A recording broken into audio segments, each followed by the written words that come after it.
Hello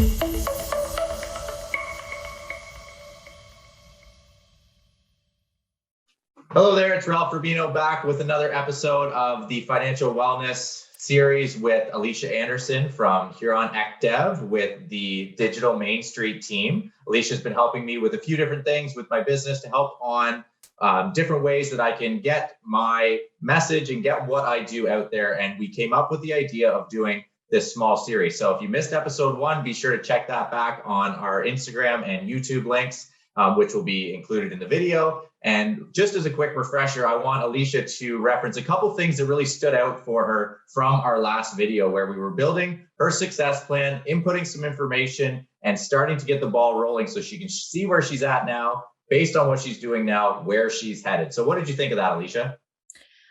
So as mentioned in the previous video, I am terrible at budgeting, and I can be honest about that.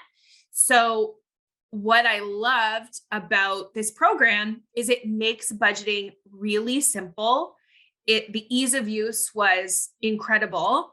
And what I'm excited to learn more about today is to see, like, do I actually have money left over at the end of the month?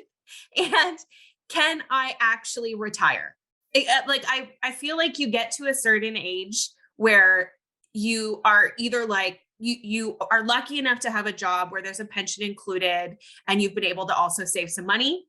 But if you're like me and you don't have a position where there's a pension, you're relying on yourself and that extra money at the end of the month to put into retirement savings. And sometimes it can feel very daunting and scary, like I'm going to be working till I'm 80. But with this, and with Ralph's support, I really truly feel like I could, when I say I want to retire at 60 or 65, like that could actually happen. If I want to eventually, my dream is to have a funny farm. Don't tell Tony.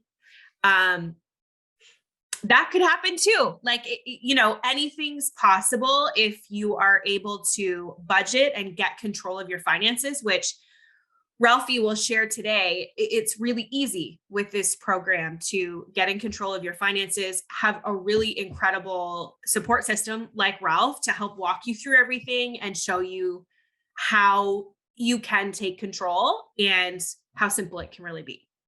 Awesome. Well, that's very well summed up. We could probably just end our episode today on that. Yeah. Mic drop. Mic drop. We'll stop the recording. We're good to go. So, no, I couldn't agree more, and I appreciate what you had to say there in regards to the plan, and that's really it. Taking that first step is always the most difficult part. We try and make a daunting task of the fear of budgeting and the misconception of how difficult it may be. And, honestly, there's just the fear of starting and really, having that reality check. But it's no different than if you're starting a different sort of eating plan or a workout routine, or you want to start reading more. It's all those little baby steps that we have to take. And once we start to get a little bit of momentum, once we get to see some tangible results and get that excitement there going, this is where it really takes off. So that's what we're going to do today. I'm going to hop into a screen share so we can get into Alicia's and Tony's plan that we built for them and Birdie, and we will carry on with our discussion that we had in our previous video. So When we log in here now, we can see the dashboard for Alicia. So now it looks a whole lot different than in our first video when it was all zeros. So I'm going to be in control mostly today, just navigating through the plan. And this is exactly how I would do things with any family or any individual that we set up a success plan with. We would have our initial meeting. We would do all the data entry, put everything into the plan. I would take a couple days. We would meet within the week. And then we would do a follow-up where we actually show them, okay, this is what we've learned. This is where you're at. And this is the path that you're currently on. So that's what we're going to do right now for you, Alicia. We're going to take a quick peek now that you put that effort in. Awesome. Makes sense? Can't wait. Awesome. Love it. So on this first page, we can see when the plan was last updated. So it's just updated on the day that we are filming this today. How many years until retirement? And this is a big one for people. When is my out of debt date? As Alicia mentioned, it seems like it could be forever. It seems like you could be working till you're 80. We want to see where you're at, make it a reality, and then make little tweaks from there. It's not massive change. It's these little tweaks that make the big difference. When we look at your net worth, we can see where your net worth is sitting, how much money you have saved, and the big part of where the power comes from, the unbudgeted income. Now, for some people, it's a positive number. For some families that I work with, when we first start, that's a negative number. So we already know they are putting out more than what's coming in on a monthly basis, which can be scary for some people. But until you identify that, that makes things a whole lot more difficult. So this is what we've done, is we've identified that in this situation. So we're going to go through the screens here quickly. Alicia and I have worked together to kind of fill it out a little bit more, because in the sake of time for our last video, we kind of skipped through a few different things. So when we go back to Alicia's plan, we can see your assets. So Alicia, you went in here and you added that extra bank account that you have individually. You each have your own individual accounts that you were telling me about. We went in and put an individual savings account.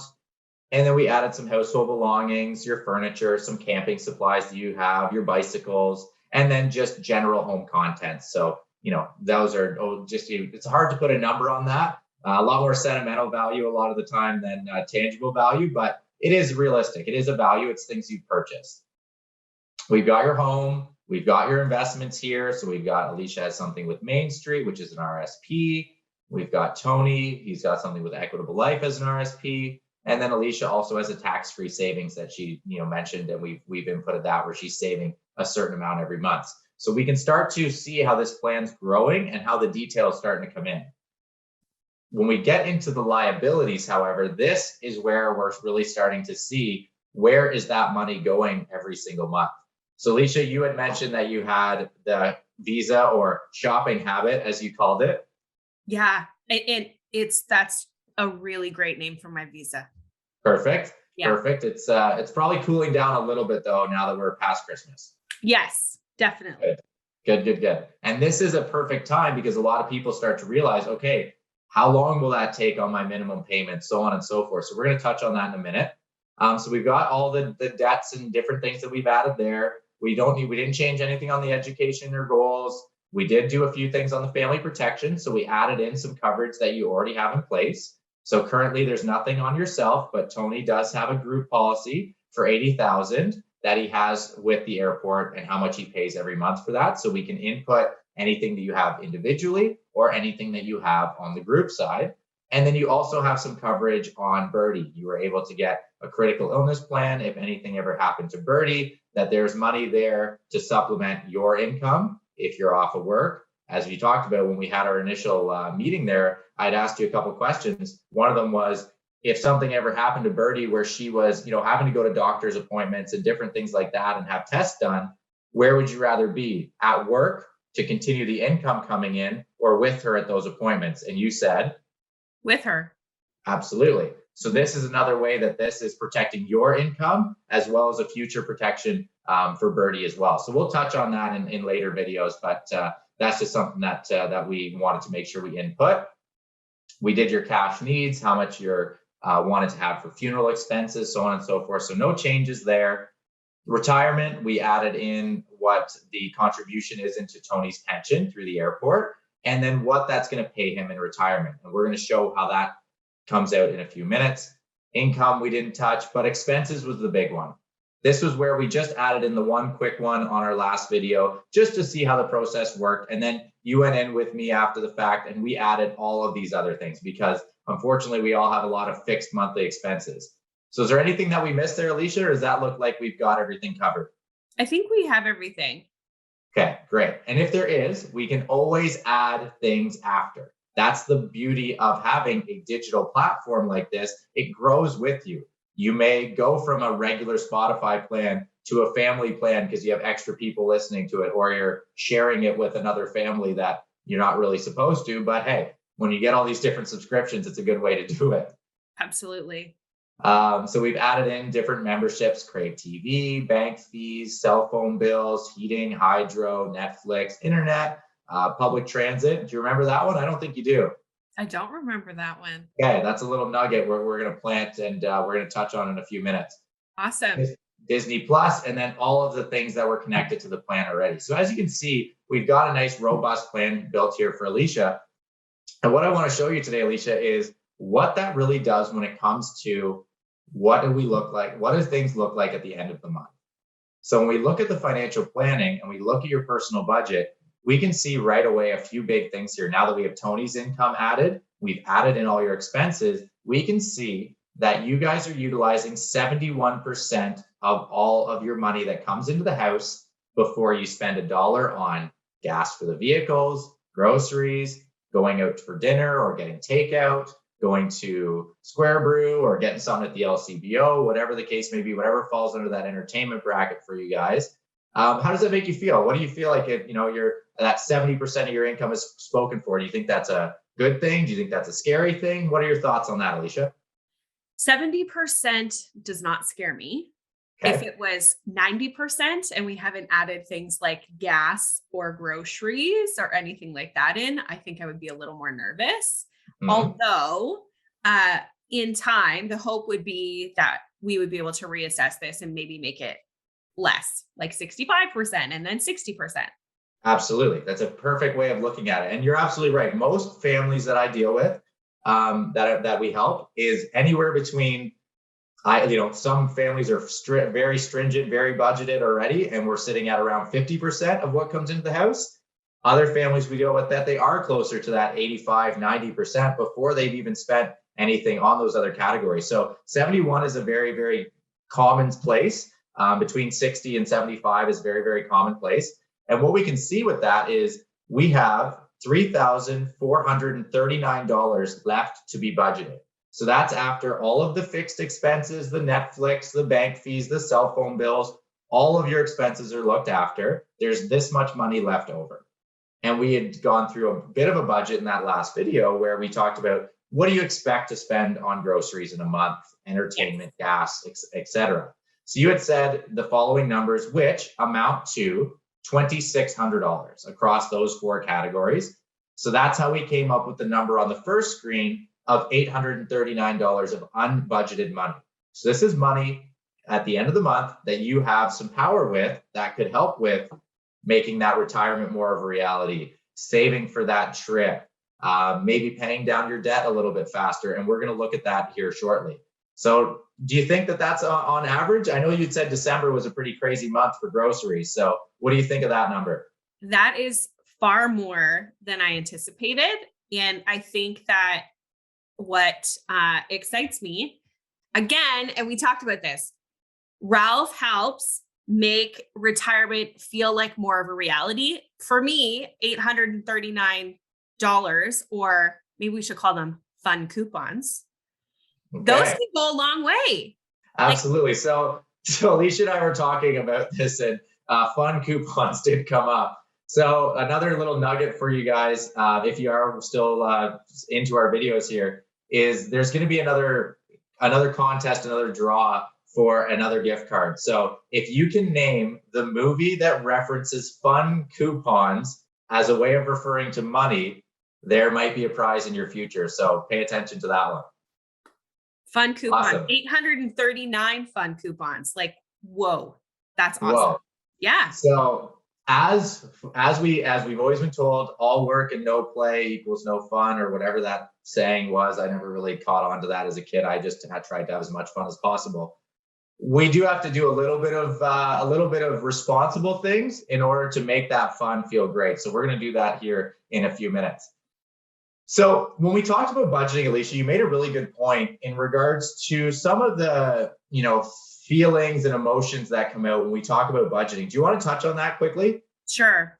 So I feel like there's a misconception around budgeting, which I also held. That misconception is that it can be very time consuming and it can be just really unorganized and daunting. Like in my head, when I think of budgeting, it's like saving every single receipt that you have from the month. So it's just like papers everywhere, trying to organize those papers, trying to figure out, what you spent, what you didn't spend. And what I loved about in the last video, Ralph had mentioned, everything nowadays is digital. So it's so simple for you to get online onto your online banking, look at all of your spending from the last month, open another window, have this amazing success plan program up, and ready for you, and just plug those numbers in. It'll literally take you 10, 15 minutes. If you did it weekly, it would probably take you 2 minutes, and it's just really simple to gain control. Like that's all it is just being able to gain control. And I think the other thing that's really scary for people is just to talk about money, period. For sure. Absolutely. You're 100% right. And I think having a platform makes that conversation a little easier. And that is some actual feedback that I have got with a lot of the families that I've helped, is it makes it easier to discuss between partners, how things look when you're looking at the same information. When something does come up out of the ordinary, where you have an unexpected expense or you have to take on an additional debt or something like that, that conversation's a lot easier when there's a lot more information. Because that's what essentially a lot of objection and a lot of doubt comes from, is just people needing more information, right? Absolutely. And the other thing is, I feel like people, as they should, have dreams, right? Like if they want to travel, or if they have kids, being able to help them purchase their first car, or post-secondary, like paying for a percentage of their schooling, be that, 20%, 50%, 100%, Sure. or even like buying that perfect graduation dress, or for your daughter or for your son, or whatever that might be. Just 100%. knowing that you, again, can really simply gain control. Like right here is the perfect example of those fun coupons, $839 for Birdie. I know right now she's 8 years old, and I will want to take family trips with her. Like I want to take her to Disneyland. Well, I can do that. And I know that one day she is going to graduate, and she is going to want that perfect graduation dress or perfect graduation outfit. I'm going to be able to help her. She's Right. going to purchase her new vehicle. I want to be able to help her with that. And maybe down the line, I want to help her purchase her first home. Like this can help make that possible. It can, absolutely. And I think the biggest takeaway that I got from our chat was the difference between looking at something on a monthly basis can be a daunting task for people sometimes when they think about, how fast a month can go by and how quickly they could potentially get behind. And that's why we've actually, done it as daily spending. Daily spending is taking it off as a bite-sized piece, a manageable piece, which makes that process a lot easier. So I do have families that are in here every single day logging that spending. I have families that when they go to a restaurant and have dinner, when they leave, they're in the car plugging this into on their app. So it is evolving that way, and I think that's a way that makes it more manageable. So we could talk forever on that. I'm going to move on to the next piece in our video here, where we're going to show what Alicia can do with some of those fun coupons that we've uncovered. So one of the things Alicia mentioned to me was she wanted to make sure retirement was feasible, and she wanted to make sure that some of that debt was going to be paid off as quick as possible.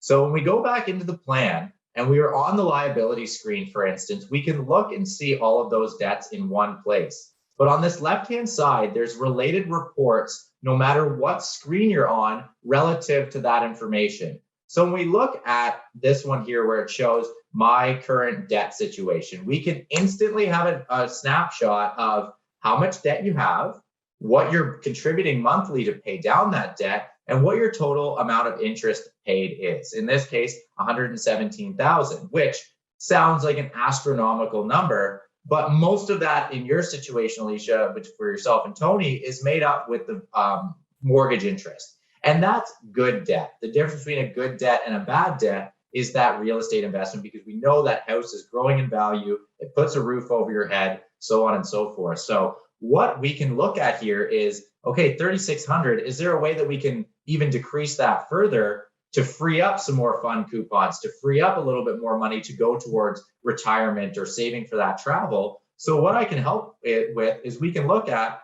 well, what if we freed up a little bit of cash? Or what if we use some of those fun coupons, as you call them, in a different way? So we have a debt accelerator built into here where we can look, okay, we've got $839. What are we looking at that's going to take a fair amount of time to pay off? Okay, the car loan's got 44 months left. It's going to cost us $500. The OSAP, zero interest, probably not too worried about that one. The shopping habit, yeah, it's going to take a year to pay off that $4,000, purchases that you made. So maybe those things you got on sale weren't quite as good a deal when you have to pay that interest over the year, or your MasterCard or the line of credit. So we can see, okay, I don't want to spend the whole $800, but what if I took $200? Where's it best spent? So what if we put $200 extra on the car loan? What's that do? Instantly, we can see 26 months saved, so over 2 years, and about $300 in interest. Not a bad way to use that money. Plus, we would free up $350 that much sooner. It'd be a year and a half from now, you'd have that extra money available. Okay, let's get rid of that one. Let's clear that out. Let's say we put that same 200 on the Visa. Okay, only saving 4 months at $152. Right away, quickly, we can start to see where are we best allocating our money? How are we going to maximize what we have left over? So we can do the same thing on the line of credit. Okay, I'm saving about 2 years, $460. So as you can see, we can start to build things together here and see where things are going to be the most effective. And that's where you'll really start to see where the power comes from and how we can start to maximize your income, maximize what comes into the house to kind of alleviate some stress, because I know that's where a lot of people carry a lot of stresses around their debt. I love this. I'm like, what? As you're talking me through it, I'm like, how will he ever know where I'm supposed to put that money? That's awesome. Awesome. I love that. So this is the type of excitement. This is the type of kind of fun that we can have with it, because we are just playing around with different scenarios. We are playing with different options. We're not making any decisions. And that's what I felt in my, when I was in a different role, people didn't like to have these conversations, potentially with the bank, because they found that, okay, if I talk about it, I have to do it. Whereas here, we're kind of spitballing. We're playing with numbers. We're seeing what makes the most sense. So as I talked about before, what if we freed up a little bit more cash rather than just allocated that money towards something that you already have? So we could potentially do a debt consolidation. A lot of people are doing this with the equity that they've gained in their home in the last few years, with the values increasing, or doing a, potentially bundling things together. So let's say we did a scenario where we took your car loan, your Visa, the MasterCard, and the line of credit, and we put all that together in one place. So we were going to do that in a new loan, which we were going to say take 3 years to pay off. So 36 months. We know that we could potentially get an interest rate through the bank with our either attached to our home, through a line of credit, something like that. And it's going to give you an interest rate of, say, 5%. And the additional cost, let's say if it was attached to your house, let's say it was $500. $500 to do an appraisal or some legal fees, whatever it may be. So let's calculate that. What does that look like? Well, the new payment on that debt would be $766. We knew before you were spending $3,600 on your debt. Now we're only at $3,266. So right now we can quickly see, okay, if we did that, what would happen? Well, we'd be in debt the same amount of time, because this is based on your mortgage, which is generally people's longest debt. So we're not too worried about that one. But we saved $1,300 in interest, and more importantly, we freed up another $300 a month.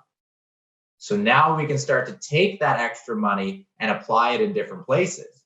We could potentially add that money to a different loan.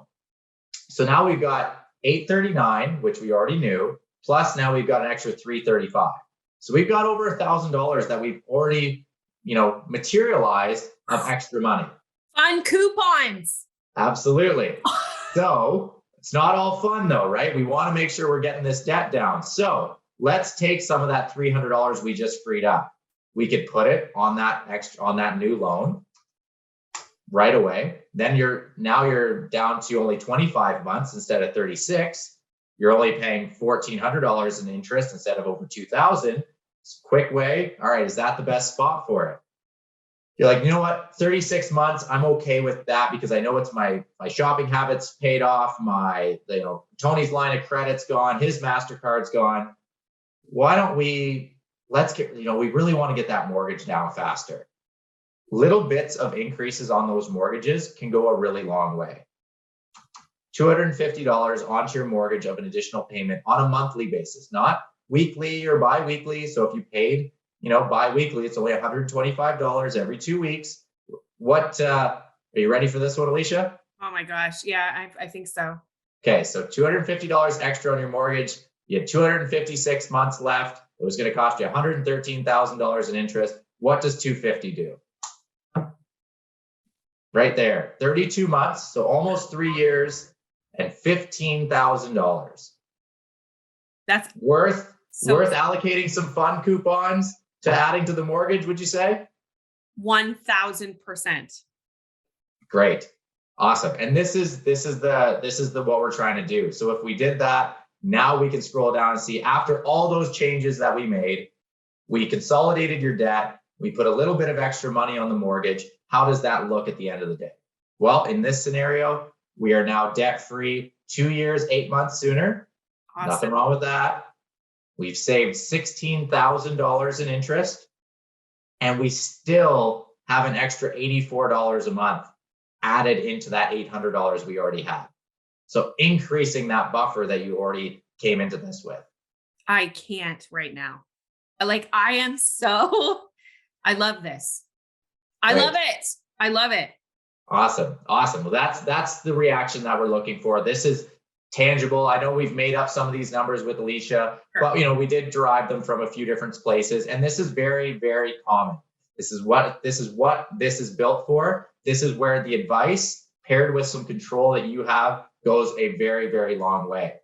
So the last thing that I want to touch on our video today, we wanted to touch on debt, and you also wanted to touch on retirement and what your family was looked after for protection wise, because you had said, well, Tony's got this group policy. I don't have anything. Where are we sitting for that? So we're going to do retirement in a separate video because it's a little bit more convoluted with pensions and interest rates and that kind of stuff. But this one we can hit home pretty quickly. So when we looked at your family protection, Alicia, we knew that Tony had a small group policy replacing some of his income, and you had the policy on Birdie. But what do you guys really need? This is a conversation that comes up all the time when I meet with families. They say, what do you think we should have for life insurance, for disability, for critical illness? Where do we really start?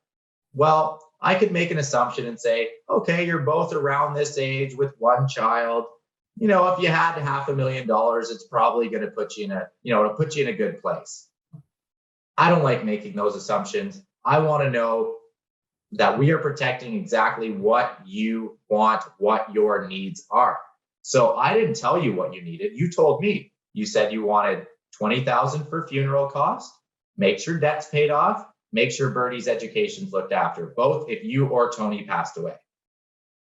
You said we wanted 80% of your income for 12 years, which got Birdie to 20 years old. And you said if Tony passed, I could probably get away with 50% of his income for 10 years because you're not as heavily reliant on his income as the family is on yours. Make sense?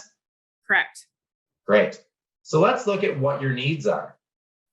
So we showed, based on your income, your debt situation, the kids' education, and the final expenses, your need is around $1.4 million, which may sound like a big number, maybe doesn't sound like as crazy of a number. When you think of lifetime earnings, it's really not that crazy. And most policies that I place nowadays is anywhere between that $700,000 and $2 million mark. That's a general policy for an average household. And if we look at Tony's, his needs 887, but he already has 80. So he's underinsured right now by about 800, and you're underinsured by 1.4. How does that make you feel? Scared. Okay.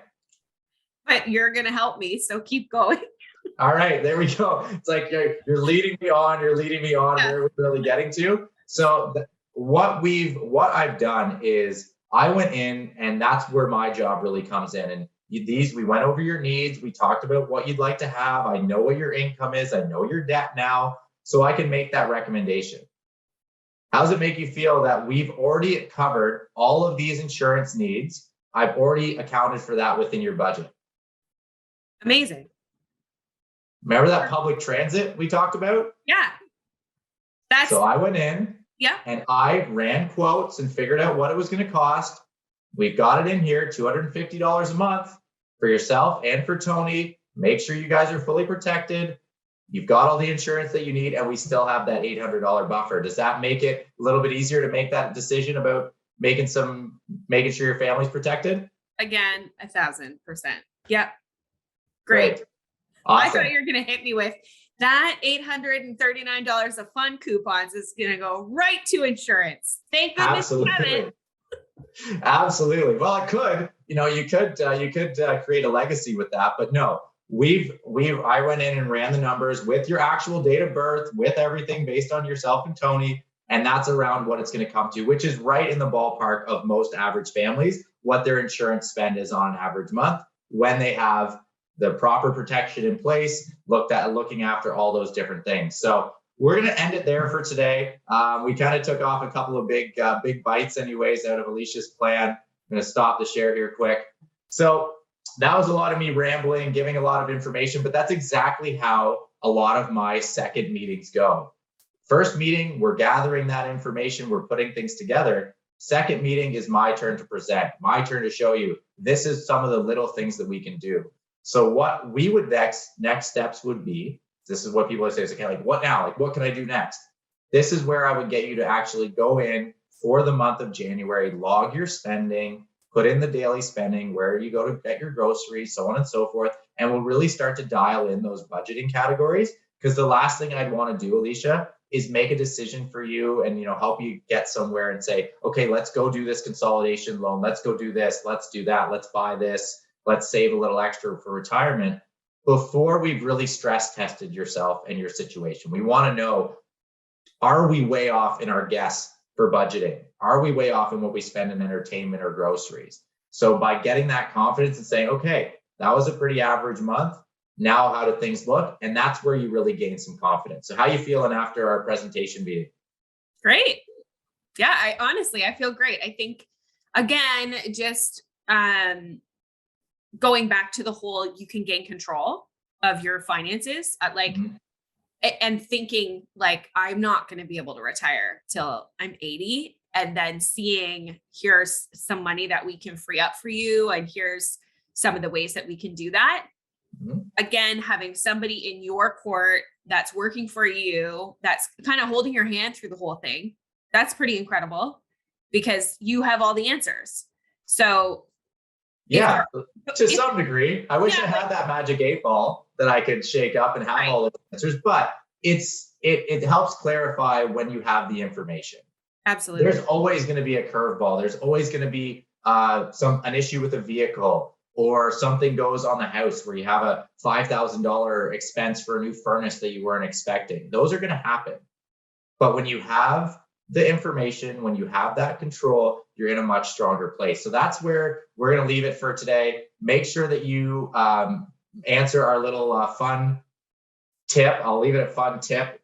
Pay attention to our videos, see where our contest lies within there, and maybe you can get yourself a gift card for a little bit of fun for yourself. So thank you so much, Alicia. I appreciate it. And stay tuned for the next video in our series where we look at some retirement. We're going to look at how Alicia's month went, and we're going to take it from there.